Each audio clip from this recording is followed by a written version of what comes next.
my subject is the practice of federalism in India. I repeat, the practice of federalism in India.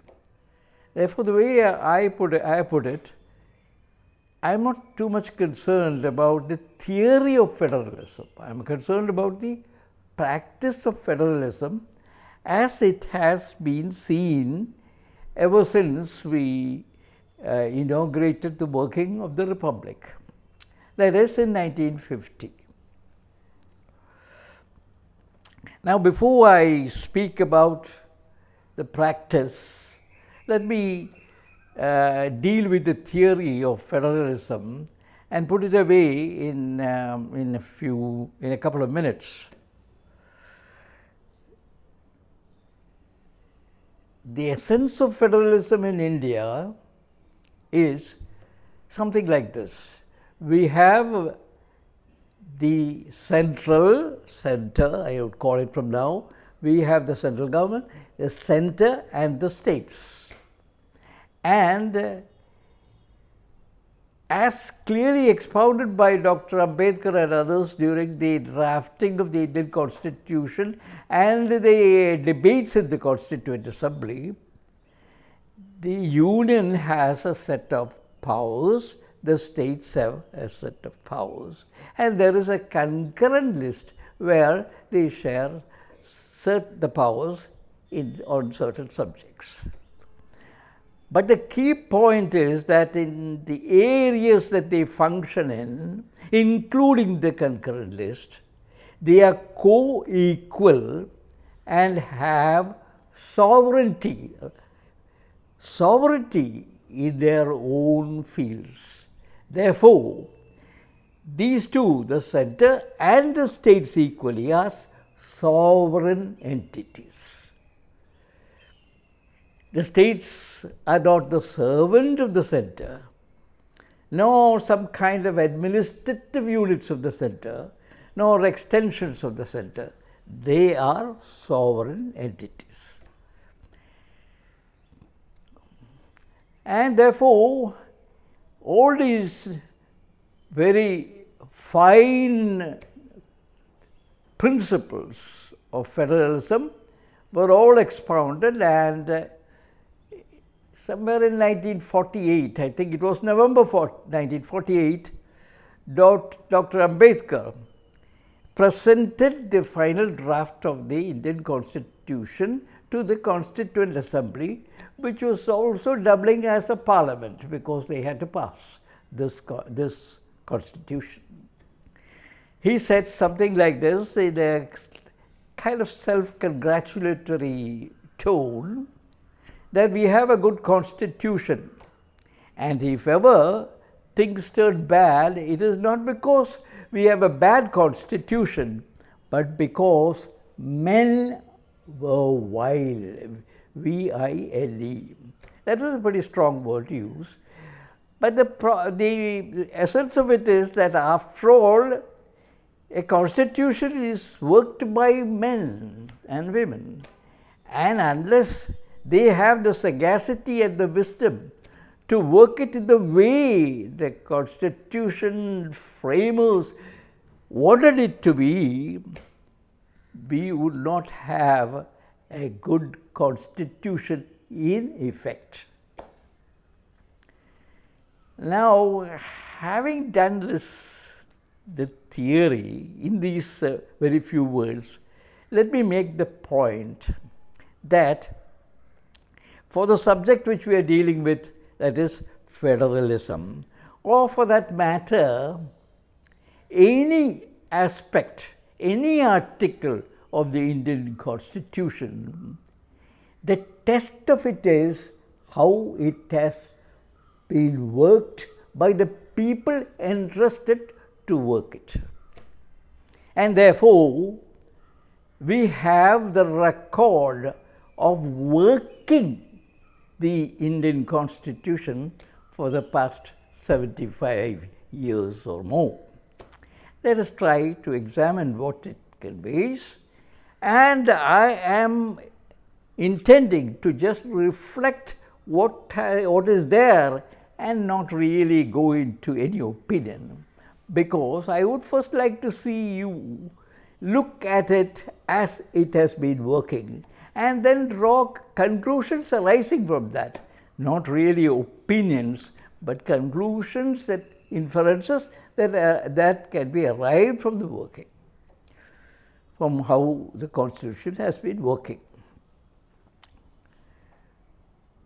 For the period from 1950 until Jawaharlal Nehru's death, somewhere in 1964, 63, 64, we have a large period of time where broadly the working, the practical working, the circumstances there were something like this, that the single party which governed the center was also the party that governed the states or the state governments throughout the country, except Tamil Nadu. So this was the position. Nehru was described as a gentle colossus. So be it. But the style of working was that he always felt that the center was the more important element, a kind of, I can't blame him, nor can anyone blame him, because the Constitution got the spirit of the Government of India Act 1935, which was an imperial act, and there the center had been given powers of control. It was a constitution based on control by the center. And therefore, that imperialistic flavor, a legacy of the colonial times, continued in Delhi. Although we are talking about one of the great democrats of our time, Jawaharlal Nehru. But the way it worked was that he saw that the state governments, which were of the same party as his, fell in line with what was needed by the central government. So, to that extent, there was no friction. There were some differences of opinion which were voiced in these party meetings at the party level. Because there were strong chief ministers in the states, and Nehru as a Democrat respected their views. But the point I am making is that the working was something that bypassed the federal working of the Constitution.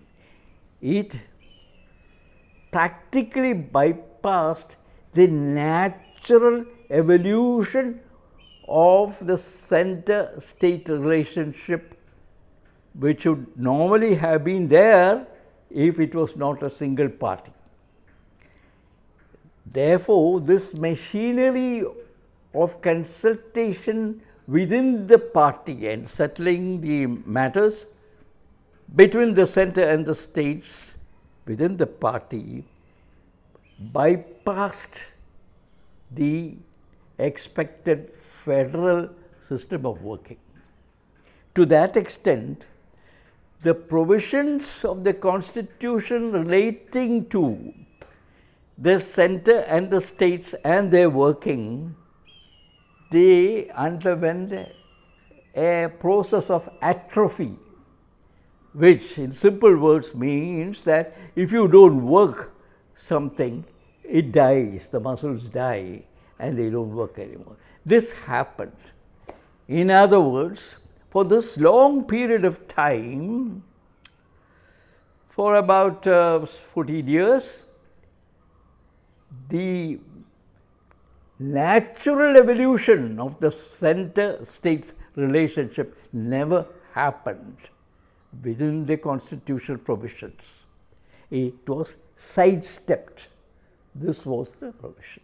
In other words, we have nothing happening in the matter of center-state relationship dynamics as per the Constitution.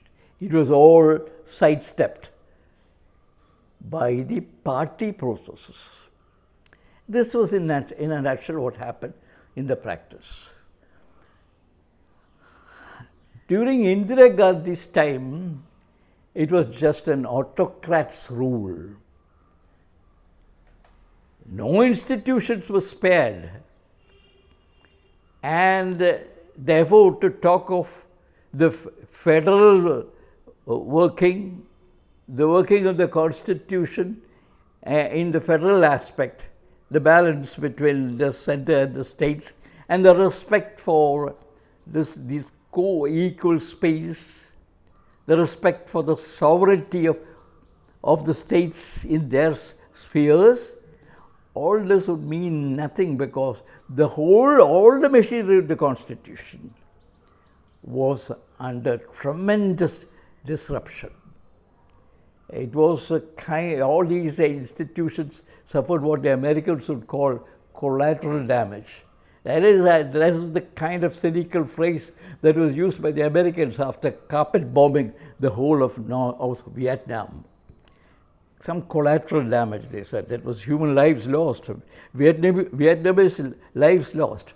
Now, let us get back to this. Therefore, that period of Indira Gandhi was a period when all constitutional institutions were just, I wouldn't say destroyed, because it is not easy to destroy an institution, but they were weakened extremely by the autocratic ways of that person. The autocratic ways of the center in relation to the states continued even during the Janata period, Janata government period of Morarji Desai, which came soon after the emergency. I mean, the change in government after the emergency.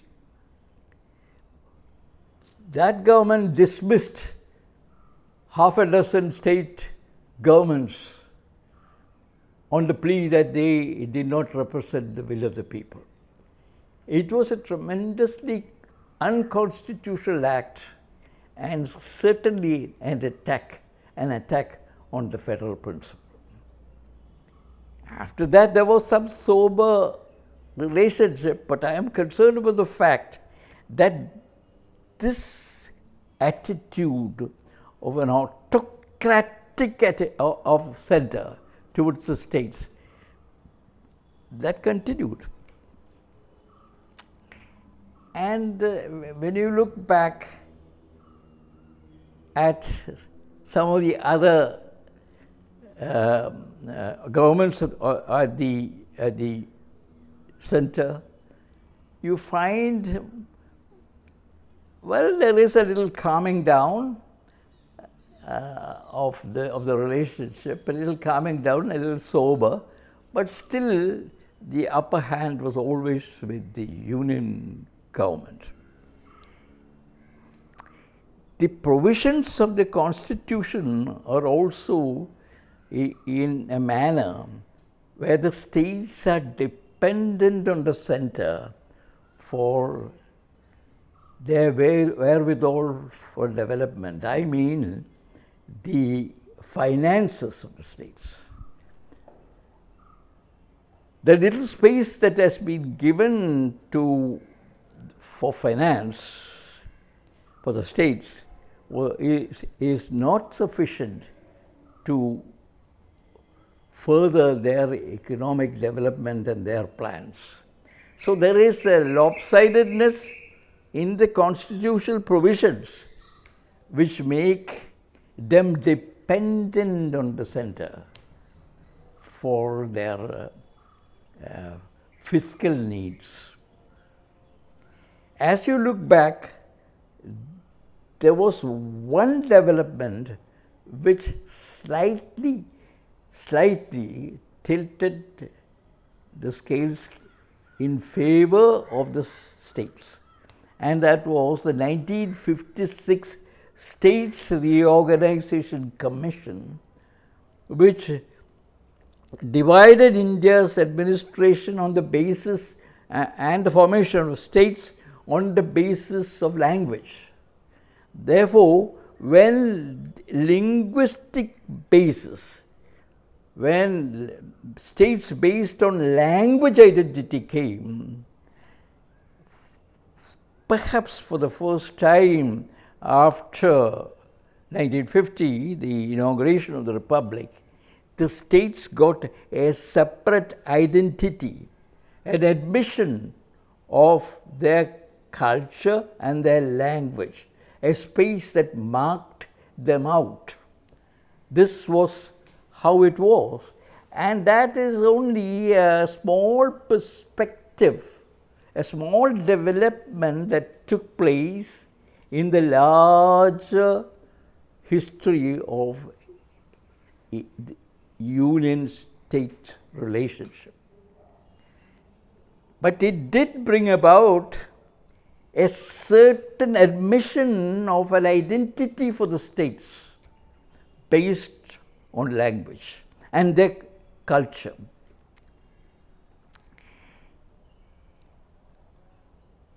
If you look at another aspect, which was something of a little bit of comfort for them, for the states, it was the Finance Commission.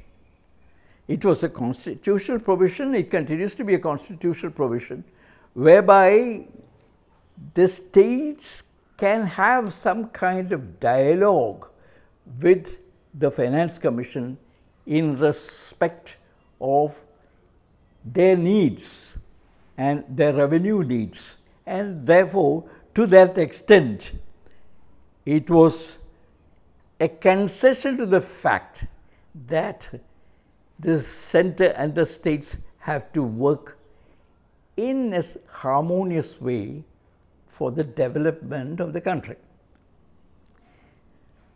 Barring that, the developments until the new dispensation of the center were more or less what I said just now. After the new dispensation at the center came in, the predominance of the ruling party in many of the states led to again what could be called the earlier phenomenon, everything being settled in the party level and the states being reduced to a non-entity.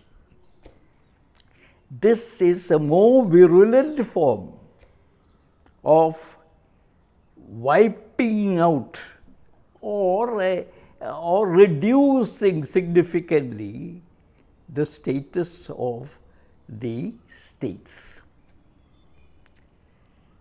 Nothing could be more dramatic than yesterday's picking of the Chief Minister of Delhi in that kind of out of the hat kind of thing at the last minute, because it was emblematic of the fact that all chief ministers of the states which were of the party, of the ruling party, were being picked by the center. And that choice was a random choice, because it could be even a first-time MLA. To that extent, while it is a party matter and they have settled it very, very well, it does great harm to the federal principle that the states are co-equal and have sovereignty just like the center has in their respective domains, in their respective areas of work. So, to that extent, the atrophy of the institution, the evolution of the center-state relationship as expected in the Constitution hasn't yet worked out. So, as I see all these years, if it can be summed up in one sentence, there is an atrophy, a weakening of the muscles of the center-state relationship as per the constitutional evolution expected. It is just the same as there in 1950. It has not evolved. And therefore, today as we look at it, the situation is that the center is the predominant force. And all these debates, all the talk in the Constituent Assembly debates of the center and the states being co-equal and having sovereignty, sovereign entities, is a dead letter as of now. This is how I read the situation. It is not my opinion at all. The facts show this. So, before we go further, I have to bring in two developments. One is a recent exchange between the Union Education Minister's remark that Tamil Nadu may be advised to follow the Constitution and the rule of law. And it was said in a very harsh, indiscreet tone. And the Chief Minister of Tamil Nadu replied in kind that the funds from the center are not your property, and we will get whatever is due to us, is our right. And that was the tone of the Chief Minister's reply. And the Chief Minister of Tamil Nadu made it clear that the two-language policy has been followed ever since or before independence, and it will stay. And there is no question at all of the three-language policy being thrust through the throats of Tamil Nadu. No way, he said. This is, of course, an assertion of the state's right in their sphere of education, which they are sovereign and they share that space with the center. Education has been put in the concurrent list, and that was not there in the original one, but anyway, it is in the concurrent list. And Tamil Nadu correctly takes the view that they are sovereign in their space. Another development was Kerala's petition in the Supreme Court saying that their fiscal power to borrow funds from the markets under the security of their own consolidated fund was being controlled unnecessarily, and the principle of fiscal federalism was being violated. The Supreme Court, which heard this, the general plea, the principle, thought that there was a matter of significant import, constitutional import, and they have referred this matter of the state's autonomy in the fiscal space and the protection they should get from any violation of that space from the center. That is the subject. And this was referred under Article 293 to a constitution bench, a 5-judge bench. That will take its time because all this formation of the constitution bench and the proceedings, all that will take time. I refer to those two incidents to say that here are two state governments which have governments different from the party that rules the center. And this is how the matters have gone like this. Not that this is some kind of a breaking point, but unless wise men with sagacity and maturity work the constitutional provisions in a spirit of equality, we will have a period of I would say tension, but a period where there will be serious disagreements on matters relating to the federal working of the Constitution. There have been instances where state governments have complained that the governors of states are acting as some kind of agents or even stooges of the central government, interfering in the administration of their governments. Even the Supreme Court had to ask the Tamil Nadu governor what he was doing with a bill for 2 or 3 years before referring it to the president. After all, these bills that come up before a governor, bills that have been passed by the legislative assemblies, which are equivalent to the Lok Sabha at the state level, they represent the will of the people. How could the governor sit on it for this kind of time, 2 years or 3 years? So, the governor's post, which during the earlier times from 1950 was a post given to very mature, senior statesmen type of people, people who could qualify as statesmen, are now given to persons who are known to interfere, maybe whose instructions too are there to interfere, though that is not something that can be proved. But the post of governor has fallen into some kind of disrepute. This is another point of irritant that continues with those state governments which are ruled by parties other than those at the center. So this is the stage at which the actual practice of federalism lies.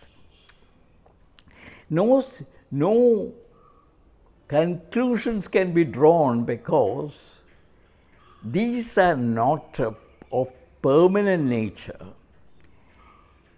When the power equations change, both at the center and the states after elections, when new governments come up and the power equations change, these dynamics also will change. But for all states, what they would have to concentrate on is to improve their economic performance. For example, Tamil Nadu is doing very well in the manufacturing industry space. Kerala is doing very well in human development index space, education and health. To carry on that path, to make a mark on those areas, because ultimately, in course of time, performance talks. Performance has its own language.